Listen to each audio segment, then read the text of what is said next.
I'm so excited to have Dr. Sydney Snyder and Dr. Diane Stefener on back the podcast. This time they brought Megan uh, Gregoire Smith to the podcast as well. The more the merrier to celebrate the second edition of a classic. Let me tell you, I've been in several districts like working with them, and they're like, yes, we've had a book study on unlocking potential. And I was like, we want to take what you do and take what they do and just like keep on building on what they're doing. I'm like, whoa, I don't know how much more I can build from that book. So congratulations on your second book. And thank you for having us. And we also want to say thank you for your contributions to the second edition. We really appreciated that. Oh, it's an honor to stand on such big, mighty shoulders. I'm just a little itty bitty person in the ecosystem that you've created for us. Can you tell us about how the first book was received, maybe specific success stories that really stood out before we go Sure, to I'll go ahead and start. So, yeah, we were very excited for our first book to come out in 2017, and it was received very well. So, kind of ironically, the first place it came out was in Canada. So I was keynoting a conference, a Canadian ESL, English as a Second Language conference in Toronto, and it came out there that first day, and it's such a great feeling, as you know, Ton, to hold your baby for the first time, right? It's just so much work and just such a labor of love. So it came out at this conference and it was very well received. So just thinking about just some stories we heard along the way about people using it. A colleague of ours who was an adjunct professor in Iowa and also working with school districts K-12, she gave a great compliment. She said that the book teaches itself. So she loved using it in her classes because you could just kind of walk through it with students. And there were a lot of, Sydney and I were very intentional about creating a lot of application activities, a lot of practical activities, bringing the research to life and combining that with best practices. So yeah, so that was great to hear.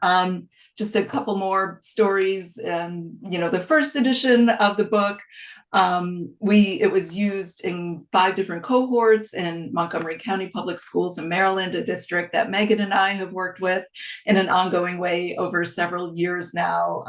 It's been used in Reading school districts in Pennsylvania, across 5 middle schools and 9 elementary schools for their professional learning. So students used the first edition, as they are the second now, in a lot of professional learning communities, and we've just gotten great feedback about it.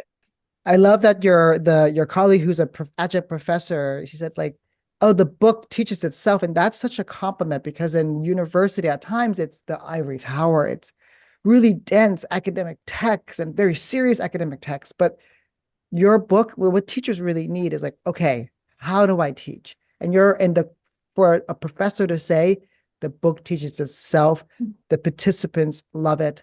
The new teachers are taking it and it's so helpful to them. That's such a huge compliment to write for teachers from teachers. Yeah, absolutely. And all 3 of us, of course, have been in the field, have been teachers. So we know that, as teachers, you don't have time to be doing all of this research. And so we really wanted to share that with teachers so they didn't have to reinvent the wheel. And so they could have the research at their fingertips, but in a way that it's applicable and not just a dense text that you kind of read and think, okay, this is great, but what do I do with this tomorrow as a teacher? Right. It starts with theory, but then it goes into like, okay, so what does this look like in practice? So practical. Exactly. So in the second book, you brought Megan with you. Megan, would you like to introduce yourself to the audience? Sure. I am Megan Gregoire Smith, and I joined Diane's team at Support Ed in 2021. But before that, I was an ELD teacher in a district in Maryland, and I taught in elementary schools and in a central office there. And I actually, before I joined the support ed team, I actually used the unlocking text in my work a lot. So I did a lot of work supporting new ELD teachers and coaching them. And we would use the unlocking text, specifically the chapter on scaffolding, often as a starting place. So I was so thrilled to have the opportunity to be a part of this second edition. I'm still just blown away that my name is on that cover and I get to be a part of this with Diane and Sydney. From using it in your work to being a co-author and the second one, how exciting. Would you tell us about the second book? How is it different than the first, and what has stayed the same? Sure. I can talk about that a little bit. So since 2017 and the first edition came out, we've been doing a lot of work with districts and educators, and we really wanted to bring in some of the new strategies that we had been using with teachers and some of the strategies that we had seen in classrooms when we're in there for coaching. So it's just, we've layered in a lot of new strategies while keeping, those like traditional ones that you saw in the first edition. We also have revised chapter 8. As we know, research shows how important it is for our multilingual learners to be reading and writing across content areas. So we really wanted that to be the focus of chapter 8. So we're very excited about that. We also have included a section in each chapter about working with multilingual newcomer students and students with interrupted schooling. And that was just out of a need that we saw. Teachers are always asking us, but how do I apply this with my students who are new, to the country or who may have had interrupted schooling? So we really wanted to reflect in each chapter, okay, what could these strategies look like with that population or those populations? And then we're also just really excited because it's now in color, and our talented team member, Michelle Iris, did a great job with our graphics. So we just think it really helped bring our content to life. So those are a few of the changes. Yeah. Yeah. Oh, and can I add one more thing? Yes. About the second edition? So it's interesting. You'll know this, Ton, when you write your second edition of your book, which I'm sure you can't even imagine right now.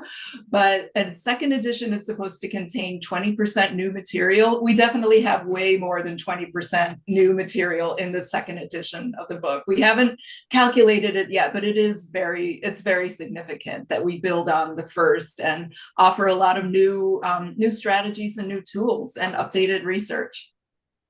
In particular, I think the section on newcomers is particularly important. So as we go through the words, sentence, and discourse level, I'd love for you to talk about that. So let's talk about, can you describe the framework for equitable and excellent ML instruction before we get into the program? Sure, I can highlight a little bit of that. So, the real purpose is to define our core beliefs around teaching multilingual learners, which really frame the content for the rest of the book. And we also ask educators to examine their own beliefs. So it's really great to know the why behind your teaching of multilingual learners, because there can be some very tiring and days, right? You might be up against a lot of challenges. So it's really important to think about why we're doing this and what our beliefs are. So just to kind of highlight our core beliefs, I won't go into great detail, but we have 5 of them. And the first is that all around strengths. So multilingual learners bring many strengths to the classroom, and we always come back to student strengths. The second is the climate. So multilingual learners learn best when they're taught in a welcoming and culturally responsive school climate. The third is all about language. And this is the piece that everybody thinks of initially, but we need the whole picture to really be able to effectively and equitably and provide an excellent education for our multilingual learners. So the third is language, that multilingual learners acquire language and content when teachers purposefully integrate language development opportunities into meaningful content instruction. And we'll get into the academic language piece and how that all, and scaffolding and how that all fits in. The fourth is around conversations. So multilingual learners thrive when their teachers include opportunities for peer learning and meaningful conversations. And these core beliefs have shifted since the first edition of the book. And this piece really bubbled up that we saw in classrooms, especially post-pandemic, right? We really needed to focus on this peer learning, this interaction, this conversation and oral language to support content and language acquisition. And the fifth area is, of course, one dear to my heart, advocacy, that multilingual learners excel when teachers and administrators collaborate, advocate, and lead in support of their students' academic achievement and social emotional well-being. So those were some new nuances of our 5 core beliefs. Right. I mean, those 5 by themselves is like a master's degree. If you're able to learn each of those things, you have a master's degree in ML instruction. But I'm happy that it's in a concise chapter, so that it can be it can be the thread through the rest of the book. Absolutely. Let's talk about you talked about oral language, oral literacy. Can you share what the research has talked about in fostering ML oral literacy? Yes. So we were so excited to have the opportunity to update and revamp this chapter on supporting ML's oral language development through peer learning opportunities. Just like Diane was saying, we updated those core beliefs and we added that belief around conversations, right? That MLs really thrive when their teachers include those opportunities for peer learning and meaningful conversations into instruction. And so we've had time we've spent time in classrooms and districts, and we've really seen the need to build in more opportunities for that student-to-student discourse, because like you said, the research supports that. In 2017, the National Academies of Sciences, Engineering, and Medicine, they published a research synthesis on MLs, and they really identified peer learning as one of the promising and effective practices for MLs in grades K to 12. And we know that peer learning opportunities really support language acquisition, literacy development, content learning, and they also really build students' thinking skills and peer relationships and student engagement and motivation. And Diane and I have had the opportunity to engage in some student focus groups over the last couple of years, where we actually talk to students about how they feel about their education. And we often hear them talk about how much they enjoy those small group interactions, the opportunities to talk to their peers. So not only does the research support that it supports language acquisition and content learning, but students enjoy it. So it really supports engagement. And then it also provides teachers a really great opportunity for formative assessment, right? So teachers can be listening in on these rich conversations and get a sense of, how students' language is developing and their understanding of content. So this is one of my favorite chapters, my favorite,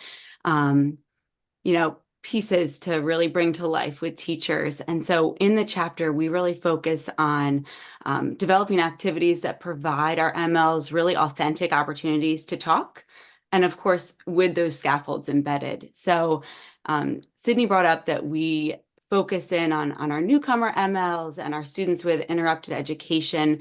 And I think what comes up for teachers sometimes when they're thinking about peer learning opportunities is, how am I going to make sure that all students are able to fully participate, even those students that are just beginning to learn English.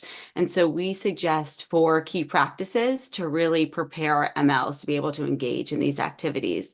So the first is to come to the discussion prepared. So how are we preparing students? Are we pre-teaching vocabulary, providing them some think time or time to discuss ideas in their home language? And then the second is to be aware of nonverbal communication. So taking the time to really explicitly teach students about what nonverbal communication looks like, specifically in our culture, because it might be different from where they're coming from. And then the third is around participating by taking turns. So this is something that we need to intentionally teach, right? That when we're engaged in a conversation, we're taking turns. There's a speaker and a listener. So we can really scaffold up to this through things like speaker and listener cards or talking chips and things like that. And then our final suggestion is around making connections. So that's both making connections to their learning. So when they're engaged in these conversations, making a connection to their learning about the content, their prior knowledge, but then also making connections to others. So asking follow-up questions and, building on each other's ideas.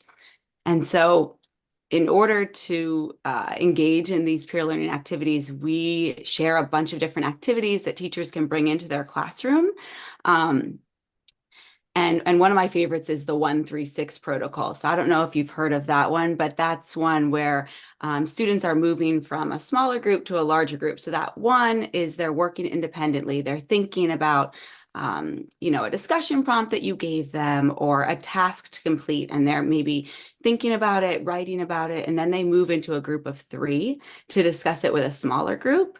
And then after that, 2 groups of 3 come together in a group of 6. So you're slowly building up to larger groups and giving students opportunities to practice language in multiple ways, hear it from different people, and kind of build their confidence that way. So our intention with the activities that we highlight in this chapter is that they provide repetition of language and an opportunity for students to practice language in a safe way. So our hope is that this chapter really helps teachers be able to embed these peer learning opportunities into instruction regularly. I mean, I was so excited to see this chapter because peer learning is so important. One of the truism that I've gained through my years of teaching is that students don't come to school for us. They don't come to school to learn. They really come to school to be with their friends. And if they happen to come to school with their friends, let's make that the structure for learning. So your chapter on peer learning through oral language is fantastic. Would anybody like to add on like what does this look like, oral language development look like for newcomers because they're unable to read and write in English yet? Yeah, Tan, I really like how you mentioned how kids come to school for their friends, right? So really, in the case of newcomers, building on the strong oral traditions that students may, most likely are bringing with them, and building on also any of those friendships, right? Like not being able to leverage their home language and encourage translanguaging and just starting with that asset, right? Our first core belief that our multilingual learners come with many assets, and being intentional about building on that and sharing with students, the gains that they're making, helping make that visible to students. So just, really reflecting on what it is they're bringing with them, and then sharing that with other teachers as well. So all teachers can start to see that they do bring assets, and with, intentional scaffolds and supports, they will make gains. It might be incremental. We're not going to see it overnight, especially with newcomers, but it's, we have to put in that extra effort to be able to see those gains. Yeah, the old paradigm when I was an ESL student was no, Tan shouldn't use his Vietnamese to learn English. But now it's like, yes, let's have him use Vietnamese with his Vietnamese friends to learn content and to learn language. And so it's no more English limited proficient. It's, English is not the only focus. It's what can you do with your languages? And that's an right. It is. And when teachers structure their activities in a way, the students are going to be engaged and they're going to be using their home language as part of the task. They're not going to be off task if there's the expectation and the structure built in for these peer conversations. Even if they're just learning something new, they can still process like turn talk in Spanish before we get to the English part. Like we'll help you get the English, but let's just process the content which you learned in Spanish. Megan, you wanted to add? Yeah, just as I've been listening to you and Diane share, it came up for me just thinking about the importance of intentional pairing when we're setting up these peer learning activities, right? So for our newcomers, really thinking about who are their friends, who do they feel comfortable with, and pairing them together before we ask them to share with, other students in the class that they might not be as comfortable with. So really, thinking about who those friends are and leveraging that. Intentionality is the central word for our practice. Absolutely. Let's move to talking about academic language. I feel like your book is really like the subtitle is like unlocking academic language. Right? And so you've really developed, you really focus on dimensions of academic languages, such as word level, sentence level, discourse level, and then you go through reading and writing. So let's start with the first, the word and phrase level. What are your suggestions in this chapter? Absolutely. Like you said, academic language is a big focus in the book. So we have 2 chapters dedicated to developing academic language. And if you read the first edition, you'll notice that in the second edition, we've really reworked these chapters to build up from that word phrase level up to the discourse level. And so we really lean on WIDA's definition of academic language as a starting place, like you said, with those dimensions, the word phrase to the sentence to the discourse level. So when we're talking about the word phrase level, right, we're talking about that everyday, the cross-disciplinary, technical words and phrases that add precision to language. And so in our work with educators, we've really found that the word phrase level tends to be an area of strength for teachers, right? And so we try to offer ideas and suggestions to really build upon that strength. And at the beginning of this chapter, we really acknowledge that vocabulary learning happens in 2 ways, right? We have that explicit teaching of vocabulary that is planned. The teacher is planning that out. They've got the visuals, the student-friendly definitions, and we're intentionally teaching that vocabulary. But then there's also that incidental vocabulary learning that happens just through students engaging in activities, just talking to their friends throughout their life, right? You're learning vocabulary all the time. So we kind of lean on both of those ideas through our suggestions in the chapter. And so I think your question was about how we really support language development at the word phrase level. And so we share 3 practices that we suggest. So the first is to really teach that new vocabulary, right? So intentionally pick words that are going to cross content areas that have multiple meanings and teach those words with student-friendly definitions, bring in images, realia, examples, non-examples. And then once we've explicitly taught those words, provide time to practice that vocabulary with multiple modalities, right? We want students listening, speaking, reading, and writing, and really using those words in context, right? Not just knowing that word and the definition, but how do I actually use it within a sentence, right? So we suggest lots of different activities, fun games for students to practice using that vocabulary. And then our third practice is around kind of supporting that more incidental learning of vocabulary. So supporting independent learning of new words. Students, of course, are going to encounter words that they don't know as they read text just throughout their day. So giving them some strategies that they can lean on to help them when they encounter those new words. So teaching about how we can use context clues, what word parts are and what they mean, cognates and false cognates. So those are our 3, big suggestions in the chapter. And one of my favorite parts of this chapter is the opening. So we have ELD teacher and a good friend of mine, Jennifer Saunders. She explains the strategies that she uses to teach and practice and assess her ML's vocabulary development. And I think it kind of really brings a lot of these ideas to life. So that's something we're really proud of in this book, is that we're able to bring a lot of teachers' voices and examples into the book.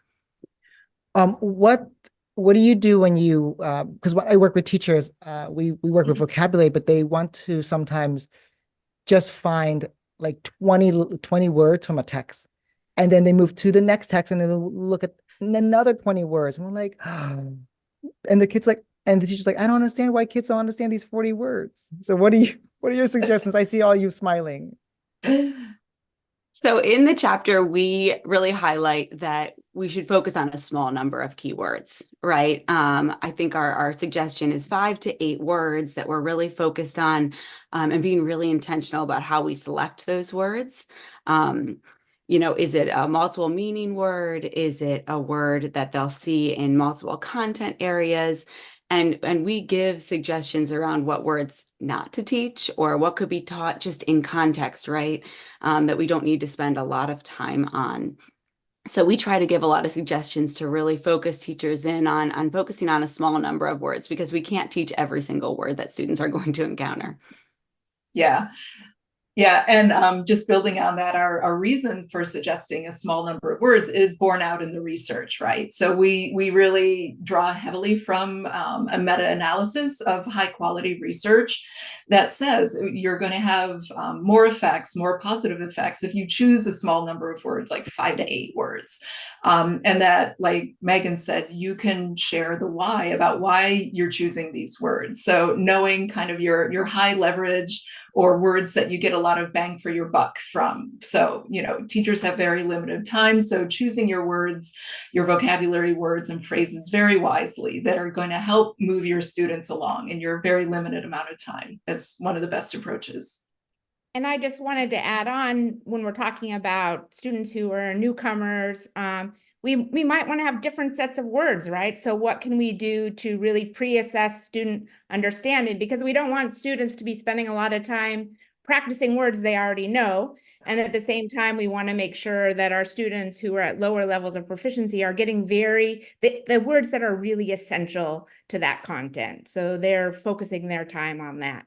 So I think that's another important piece when we're working with teachers. Currently, I'm doing revolutions with my 9th graders, and one of the key words that we're learning is the word representation. And so, because revolutions happen because of lack of representation in the power struggles, and the king doesn't give people the peasants representation in the French Revolution, which is the same thing in the American Revolution. So, I just focus on using those words instead of the word monarchy, right? And so that isn't going to appear again and again, but representation is so huge. So that's just an example. Let's look at the next, moving from the word level to the sentence level. What can you, let's talk about that. Sure. So I think, as Megan mentioned, generally teachers are more comfortable with teaching vocabulary. So then when we start talking about sentence and discourse, some teachers can get a little nervous, right? You want me to be a grammar teacher? What do you expect from me? So in this chapter, we really try to break it down with very concrete strategies. And the chapter opens with a scenario from a kindergarten classroom. I had the great fortune to work with a kindergarten teacher, Anna Zavala, and I saw how she used morning meeting to get those students practicing sentence level academic language. Like, she was bringing in the math, she was bringing in the literacy. And I'm just like, if you can do it with kindergarten, you can do it at any grade level, right? So that is one of my favorite parts of the chapter. But when we're talking about sentence level, our colleague and friend, Dr. Katie Topple, contributed a couple examples to this chapter. And one is structured sentence books. And what I really like about this, so in the example in the book, she's using it for a unit on bats. But she talks about being very strategic about giving student sentence stems. So we all, sentence stems are a common strategy, right? A lot of teachers use them. But what I appreciate about what she's saying is we can use those stems to provide opportunities for students to develop more complex language structures. So maybe it's a cause and effect language, maybe it's a complex sentence. So I think that's something, really being strategic about the stems that we're providing in order to support the academic language that we're hoping to hear. So that's one strategy. She also provides a strategy that's just a picture description. So giving students a picture that's based on the content they're talking about it. And thinking about how you could differentiate that activity for students at different levels of proficiency levels. So maybe you're asking students at higher levels to give you more complex sentences, whereas students at lower levels, maybe they're identifying key vocabulary from that picture. So those are 2 sentence level strategies that I think are great. Dr. Katie Topple is amazing. I would say that if I always tell colleagues when they're looking for a specialist who is focused on elementary MLs, I'm like, please go learn from Katie Topple. I'm waiting for her to have her own book. I know that she just finished her book with the SciOp authors, but I'm just waiting for her to have her own book. She's like, I'm just too busy to write. I'm like, I'll be the first person to buy 100 copies of your book, Katie, when you're ready. She has so many practical ideas, I think. Yeah, she's amazing. Would you talk to me about the morning meeting? You said with at the sentence level, with your with the first graders, your colleague that you saw. Can you talk about that? Yeah, sure. So in the morning meeting, of course, she starts with the calendar and they talk about what day is yesterday, what day is tomorrow. But then she also does a lot with math. So using like 10 frames to have students talk about how many days have they been in school? How many days do they have left? And for all of those, she's encouraging them to make complete sentences. So she's modeling it. She has very structured sentence patterns that she's using. And you could see, I worked with her over the course of a year, how those students strengthened their language use throughout the year. Like it became so routine. And then they're taking that math language and they're using it when they go into math too. So it's like thinking about how something like a morning meeting can really be an opportunity to practice that academic language, throughout the day. It doesn't just have to be during math time, right? Or science time. Yeah, it's embedding opportunities for students to use academic language structures the whole time. I wonder if is there anything that because you mentioned sentence starters and sentence frames. Are there anything that at the sentence level that you recommend teachers to be cautious of doing or overdoing at the sentence level? Or we can go back to the vocabulary as well. Are there anything? Is there anything that you would recommend like teachers not overdo? Oh, that's interesting. I guess so. One strategy that we talk about at the sentence level is like deconstructing sentences. And again, we ask the teachers be strategic in the sentence that they choose, giving students an opportunity to analyze that and then practice making their own. So I think that's an amazing strategy. But again, you're not going to want to do that every day, right? So I think part of that when we're thinking about any of these strategies is being intentional, as you mentioned, and strategic about their use.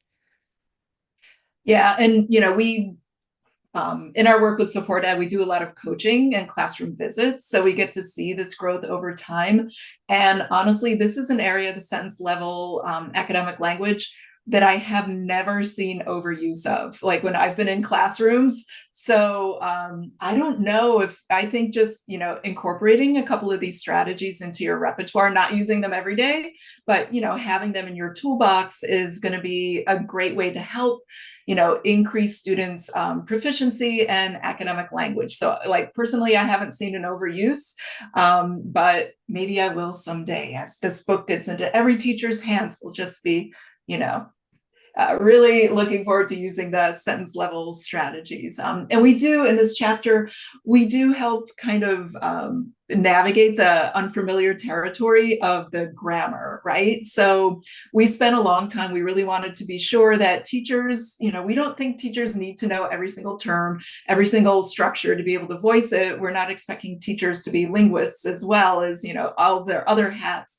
But we do want to provide a reference for what we're talking about, so teachers feel more comfortable, because this area can be really uncomfortable. Like if you didn't enjoy grammar in your own schooling, you're probably not going to feel comfortable teaching it to your students. So we wanted to give everyone just a common focus and a common point to come back to in this chapter.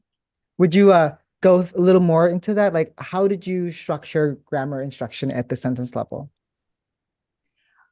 Just giving names to what we're talking about, like dependent clauses, independent clauses, giving examples, so teachers are aware of that. And so if they choose to, they can, put a name to what they're talking about with their students. And I've seen some teachers do this just so well for their multilingual learners, and also the native English speakers or fluent speakers in the group are also going to benefit from this, from taking a deeper dive on academic language. And we really we're definitely proponents of weaving in mini academic language lessons along with content learning. There's so many great opportunities to do this throughout the day, to just take a 5-minute detour, and it's going to help strengthen students' understanding of the content. It is so worth it to, just to weave this in, to build this in for all students, especially, a lot of people say, oh, this is just good teaching, right? For everybody. But, it is good teaching,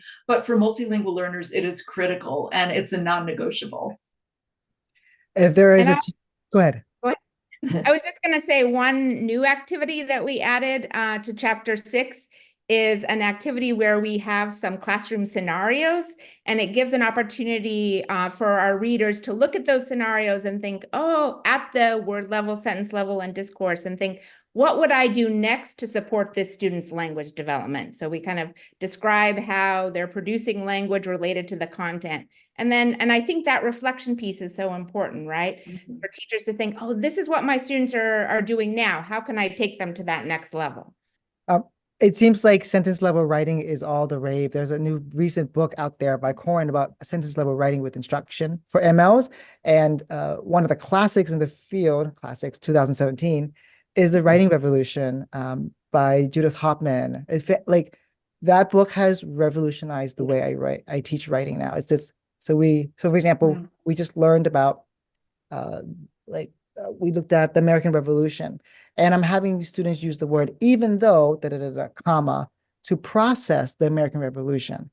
And then even though we can use like there's another way we use even though. Let's use the but in the middle of a sentence. So the colonists, comma, but the king, So they're seeing two concepts of even though in the beginning, and we put even though in the middle, it turns into a but. Or if we take a but in the middle and we put in the beginning, it becomes even though. So it's just a fantastic way to teach content and language development. Let's move to the discourse level, structuring sentence, the sequencing of ideas. Great. So a couple of activities that we have for that is really giving opportunities and really giving students an opportunity to analyze how texts are put together and think about how they're organized differently across content areas. So how does a poem look different from a science text, for example? Because once they become more aware of these differences, then they're going to be able to produce it in their own writing. So we do talk about a sequencing activity there where you can take either a paragraph or a speech and you cut it up. And then you have students work in groups to sequence it and look for those clues, right? What are the clues that help them know what's the first sentence and what's the last sentence? And again, you can scaffold that for students at lower levels of proficiency to provide them, maybe you provide them with the first and last, and they just have to do the middle three. So there's different ways of doing that. We also include there like a text analysis or really looking at a text that's designed for a specific purpose. And Tan, you have a great blog post on this that we talk about, that we reference in the book. But really giving students an opportunity to deconstruct that text that you've specifically chosen. And then giving an opportunity, again, working in pairs to write their own versions of that text. And you talk about like giving them specific language structures that you want to see included. And I think the example that you just shared is a great example of that. So those are just a couple of strategies we use for we talk about for discourse. Yeah, and I do, if it's okay, want to highlight just one strategy that kind of undergirds the whole book is first practicing these strategies and these tasks with non-academic content. So for example, this sequencing activity, you can use a text that the students are familiar with, or maybe something really based experientially on their lives that they can relate to, so they understand what's expected first, and then applying it, for example, Tanya, even though, using kind of everyday language first, more social language, so they understand what's expected and they get used to that structure, and then having them, you apply it to something a little more complex and academic. That's exactly right. When we learned the word concept of even though, we said, even though Phnom Penh is a lovely city, comma, and so they all live in Phnom Penh. They gave their experience like, Yes. oh, there's traffic, and then we changed it to something else because most of my students are athletes, and I said, even though I didn't make the A team for there's multiple levels of team sports, comma, students, and then they answered, oh, I can still be part of the B team or the C team, or I can do the after school activity. And so they're learning that. And so when they go to talk about the American Revolution, when I ask them to say, please write a sentence with the word even though about the American Revolution, they've already had that practice. Let's move to reading and writing in content areas, because we do academic language at the word, sentence, discourse level for the purpose of academic reading and writing. Again, this is a new chapter that we're really excited about. And I feel like it connects so closely to our peer learning chapter, because really this chapter is all about building those peer learning routines that are going to support our students in reading and writing. So a couple of strategies that we have is first thinking about with reading, how do we really tap into that prior knowledge? So as Diane talked about, thinking about students' assets, right? What do they already know? What do they already experience? So one activity that we share in there is a gallery walk where students are just looking at images from the topic that they're going to be reading. It could be from the text, or it could be other images you're bringing in. And then they have an opportunity to talk about that in pairs. And again, for our students who might be at lower levels of language proficiency, our newcomer multilingual learners, giving them those stems or some key vocabulary that they might need ahead of time to practice that. And again, as Diane said, really modeling this first with a non-academic topic. So we're building those routines so that then as you do that throughout the year, it's going to become easier and easier for them to engage. Like, oh, we know how to do this, right? And they're going to be more comfortable talking. Some of the writing strategies that we use, again, opportunities to talk first, right? So how can you have them work in pairs to really brainstorm ideas for their writing, using something like color-coded writing, where students are working in pairs or small groups and they're writing together, but they might have different colors that they're using. So as a teacher, you can see who wrote what, but at the same time, they're still having an opportunity to talk and work together. So those are a couple of our strategies in there. Does anybody want to add anything to that by reading and writing? Just that we knew this needed to be a much bigger focus in our second book, just based on what we'd been, seeing out in the field with teachers. And just giving teachers some practical ideas of, what they can replicate, what they can try, and what's definitely going to benefit, to benefit multilingual learners. We take a little look at scaffolding, reading and writing in mathematics, because that's an area where we've seen, teachers really need more support, right? That there is no universal language of math. Maybe there used to be when we were just doing like computations, but there is so much language in math, and we have to be very intentional about scaffolding our students' access to content in math. There's so much that goes into math instruction for multilingual learners, and we do give some strategies in the chapter as well to support our multilingual learners as they learn language and develop their skills in math as well. I'll just add something also that we talk about in the chapter, which something I'm really passionate about now, is thinking about how we engage students in self-assessing their own progress. So in the chapter, we share some checklists that students can use, and we talk about writing conferences. So really having, and I know time can be a constraint for that, but thinking about how can you build in opportunities for them to think about their own language development and what are their goals and where do they want to improve. I think that is so powerful for students. And I wanted to jump in and just share one of my favorites from this chapter that as we've started using this book with teachers, it has really resonated with some of the teachers that I've worked with, this idea of amplifying text rather than simplifying it to help students access it. So, the bolding of keywords, embedding definitions, adding images to the text to really help our students be able to access that complex text that we know they're going to need to access for grade level content. So I really like some of the activities we have in there to highlight how we can do that. That reminds me of the person who works for West Ed in the West Coast. She Alquin, Dr. Alquin. She talked about text engineering. Yes. Right. Yes. Yes. Mhm. Mhm.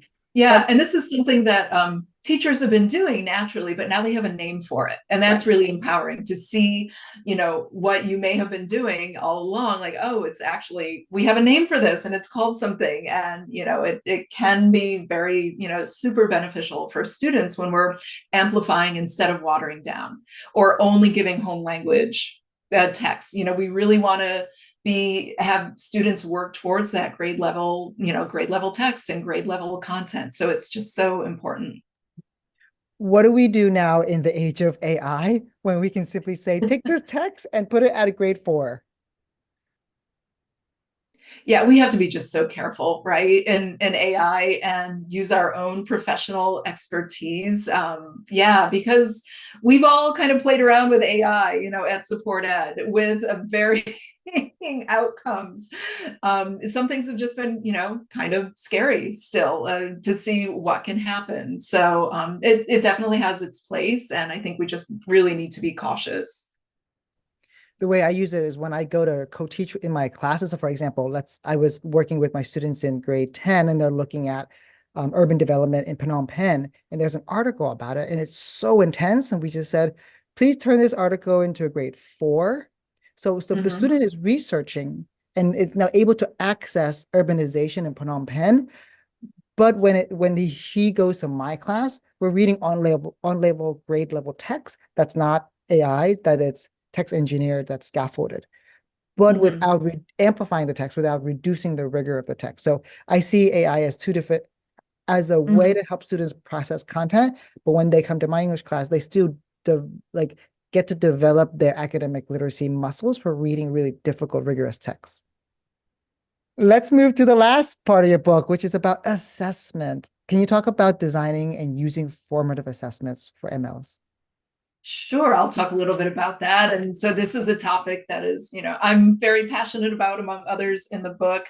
In Fairfax County schools in Virginia, for a while, I was in the central offices, their ELD assessment specialist. So I got to learn a lot about validity and how, just assessment is such a huge area of potential inequities for our multilingual learners.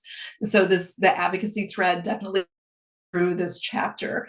And so, advocacy is crucial. And just thinking about, assessment in general, some teachers can feel very powerless in this area. You feel like you really can't, do anything, that you're sometimes up against a brick wall.